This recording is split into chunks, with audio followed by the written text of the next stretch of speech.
여러분, 니케아 공의회라는 이름 들어보셨나요? 뭔가 아주 중요하고 또 비밀스러운 회의 같은 느낌이 들죠. 맞습니다. 이 역사적인 사건은요, 오늘날까지도 수많은 오해와 음모론의 한가운데에 서 있습니다. 오늘 그 진짜 이야기를 한번 파헤쳐 보겠습니다. 아마 이런 이야기 들어보셨을 거예요. 아, 그거 예수가 신이라는 생각이나 지금 우리가 보는 성경 같은 거 전부 거기서 정치인들이랑 주교들이 모여서 투표로 정한 거잖아. 네, 이런 주장이 정말 널리 퍼져 있죠. 베스트셀러 소설 다빈치 코드부터 시작해서 인터넷 세상 구석구석까지 거의 1700년이나 지난 사건인데도 이런 주장들을 아주 쉽게 찾아볼 수 있습니다. 그런데 말이죠. 과연 그게 진짜일까요? 네, 바로 이 질문이 오늘 우리가 파헤쳐볼 핵심입니다. 답을 찾기 위해서 우리 한번 시간 여행을 떠나보죠. 이 모든 일이 벌어졌던 4세기 로마 제국, 그 현장으로 직접 가보겠습니다. 자, 니케아 공의회를 제대로 이해하려면요, 이걸 먼저 알아야 합니다. 이 사건은 단순히 종교회의가 아니었어요. 사실 이건 아주 심각한 정치적 위기에서 시작된 거거든요. 모든 것의 출발점은 바로 위태롭던 제국의 상황이었습니다. 300년대 초반 로마 제국, 한번 상상해 보세요. 얼마나 거대하고 복잡했겠어요. 도저히 황제 한 명이 다스릴 수가 없는 수준이 된 거죠. 그래서 나온 아이디어가 바로 사두 정치였습니다. 말 그대로 황제 4명이 제국을 쪼개서 함께 다스리는 시스템이었어요. 자, 여기 타임라인을 좀 보세요. 이 사두 정치, 오래가지 못합니다. 곧바로 무너지고 로마는 끔찍한 내전의 소용돌이에 빠져들죠. 이 피비린내 나는 혼란 속에서 살아남은 최종 승자, 그가 바로 콘스탄티누스입니다. 수십 년간의 분열을 직접 겪었기 때문에 그의 머릿속엔 단 하나의 목표만 있었어요. 바로 제국의 통합. 그는 그 어떤 것보다도 분열을 두려워했습니다. 자, 이제 드디어 이야기의 중심으로 들어갑니다. 서기 325년, 그토록 원하던 제국 통일을 이룬 콘스탄티누스. 그런데 예상치 못한 곳에서 자신의 업적을 송두리째 흔들 수 있는 새로운 위협이 터져 나옵니다. 그는 이 문제를 해결하려고 칼을 빼어들죠. 그게 바로 니케아 공의회의 소집이었습니다. 여기서 진짜 중요한 포인트가 나옵니다.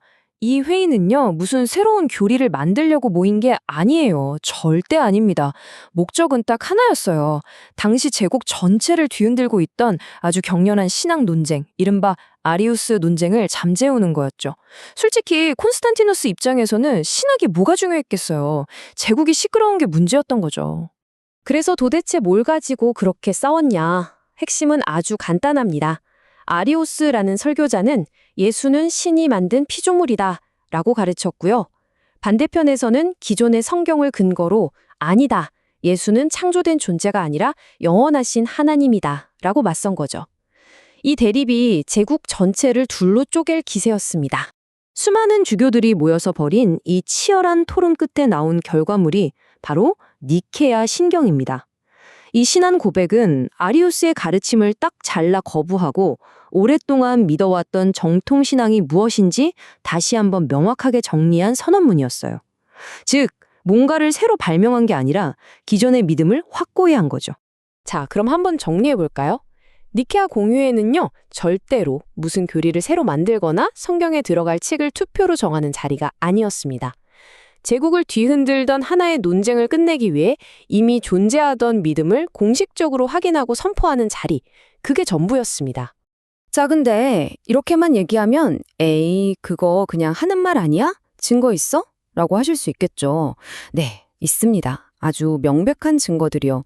지금부터 서기 325년보다 훨씬 이전에 이미 예수는 하나님이라고 믿었던 증거들을 직접 보여드리겠습니다. 첫 번째 증거입니다. 시간을 거슬러 올라가 보죠. 니케아 공의회보다 무려 200년도 더 전인 서기 110년경입니다. 바로 이 시기에 활동했던 이그나티우스 같은 초대교회 지도자들의 편지를 보면요, 예수를 아주 명백하게 우리 하느님이라고 부르고 있습니다. 이게 그냥 한 사람이 특이하게 쓴 게 아니라 당시 기독교인들이 보편적으로 그렇게 믿고 있었다는 걸 보여주는 아주 강력한 증거죠. 좋아요. 다음 증거로 가볼까요? 이번엔 고고학 유물입니다. 시기는 서기 200년경, 역시 공의회보다 100년 이상 앞서 있습니다. 이거 보세요. 로마에서 발견된 아주 오래된 낙서인데 좀 우스꽝스럽죠? 십자가에 당나귀 머리를 한 사람이 달려 있고 알렉사메노스는 그의 신을 경배한다고 쓰여 있어요. 이게 조롱하는 낙서인데 여기서 진짜 재밌는 건 뭐냐면요. 기독교를 싫어하던 사람들조차도 저 사람들은 예수를 신으로 섬기는구나라는 걸 정확히 알고 있었다는 겁니다. 하나 더 볼까요? 역시 고고학적 증거고요. 이번엔 공의회가 열리기 짝 100년 전쯤인 서기 230년경의 유물입니다. 지금의 이스라엘 지역에서 발견된 아주 초기 교회 건물의 바닥 모자이크예요. 뭐라고 쓰여 있나요? 기념물로서 하느님이신 예수 그리스도께 제단을 바쳤다. 아주 선명하죠? 이런 증거들이 버젓이 있는데 니케아에서 예수의 신성을 갑자기 발명했다. 이건 말이 안 되는 거죠. 자, 그럼 이제 두 번째 큰 오해로 넘어가 보겠습니다. 성경, 그거 니케아에서 투표로 정한 거 아니야? 이 얘기도 정말 많이 들어보셨을 거예요. 이 주장에 대한 가장 강력한 반박 증거가 어디에 있는지 아세요? 놀랍게도 성경 안에 있습니다. 사도 베드로가 쓴 편지를 보면 동료 사도인 바울이 쓴 편지들을 가리켜서 다른 성경들과 똑같이 권위 있는 글이라고 말해요. 이게 무슨 뜻이겠어요? 니케아 공의회가 열리기도 250년 전에 이미 사도들의 글이 성경으로 인정받고 있었다는 얘기입니다. 그럼 신약 성경은 도대체 어떻게 지금의 모습을 갖추게 된 걸까요? 어떤 위원회가 모여서 자, 이건 넣고 저건 빼자. 이렇게 투표로 결정한 게 절대 아닙니다. 오랜 시간에 걸친 아주 자연스러운 과정이었죠. 가장 중요한 기준은 그 글이 예수님을 직접 보고 배운 사도나 그들의 측근에게서 나왔는가 하는 사도적 권위였습니다. 그리고 제국 전역의 교회들에서 널리 읽히고 받아들여졌는가 하는 점도 중요했죠. 즉, 위에서 억지로 선택한 게 아니라 공동체로부터 자연스럽게 인정된 겁니다. 어떤 역사학자가 이런 비유를 들었는데 정말 기가 막힙니다.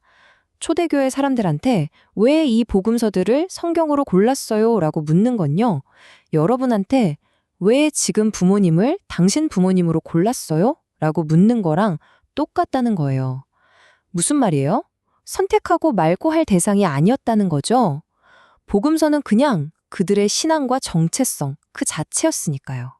자, 그럼 오늘 이야기의 결론을 내려볼까요?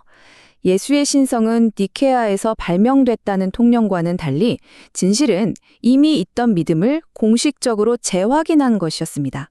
또 성경은 니케아에서 투표로 정해졌다고 하지만 현실은 그보다 훨씬 이전에 교회들이 자연스럽게 인정한 것이었죠.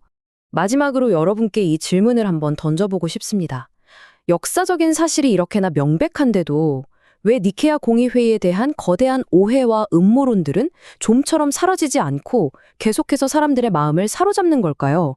어쩌면 그 답은 역사 그 자체에 있는 게 아니라 진실을 마주하는 우리 자신의 모습 속에 있는 건 아닐까요?